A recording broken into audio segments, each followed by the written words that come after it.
Bonjour. 18e siècle, Pierre Bayle. De préjugés, tradition et autorité. Bayle vient de montrer que le préjugé de l'influence maléfique des comètes repose sur la tradition des poètes et des historiens. Il saisit cette occasion de ruiner le respect de la tradition comme une ruine dans un autre chapitre, le principe de l'autorité. Écrite à propos des comètes, ces considérations ont donc une portée plus générale, puisqu'en s'attaquant aux préjugés, le philosophe légitime le libre examen, condition du progrès scientifique. Mais du même coup, il remet en cause les bases séculaires de la religion, qui s'appuie sur la tradition et l'autorité. Dans la continuation des pensées diverses, il récusera le consentement universel comme preuve de l'existence de Dieu. Pensée sur la comète 7 et 47.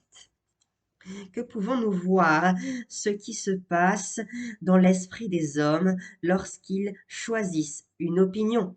Je suis sûr que si cela était nous, réduirions le suffrage d'une infinité de gens à l'autorité de 2 ou 3 personnes qui, ayant débité une doctrine que l'on supposait qu'ils avaient examinée à fond, l'ont persuadée à plusieurs autres par le préjugé de leur mérite, et ceci à plusieurs autres qui ont trouvé mieux leur compte pour leur paresse naturelle à croire tout d'un coup ce qu'on leur disait qu'à l'examiner soigneusement, de sorte que le nombre des sectateurs crédules et paresseux, s'augmentant de jour en jour, a été un nouvel engagement aux autres hommes de se délivrer de la peine d'examiner une opinion qu'ils voyaient si générale et qu'ils se persuadaient bonnement n'être devenue telle que par la solidité des raisons desquelles on s'était servi d'abord pour l'établir. Et enfin, on s'est vu réduit à la nécessité de croire ce que tout le monde croyait, de peur de passer pour un factieux qui veut lui seul en savoir plus que tous les autres et contredire la vénérable Antiquité, si bien qu'il y a eu du mérite à n'examiner plus rien et à s'en rapporter à la tradition.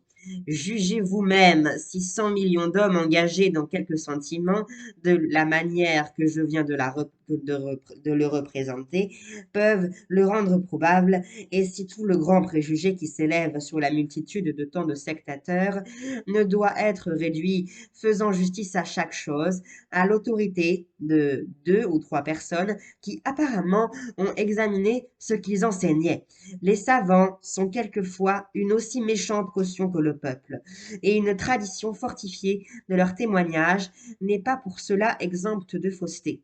Il ne faut donc pas que le nom et le titre de savant nous en imposent.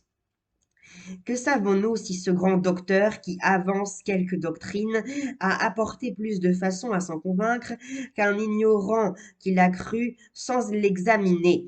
Si le docteur en a fait autant, sa voix n'a pas plus d'autorité que celle de l'autre, puisqu'il est certain que le témoignage d'un homme ne doit avoir de force qu'à proportion du degré de certitude qu'il s'est acquis en s'instruisant pleinement du fait.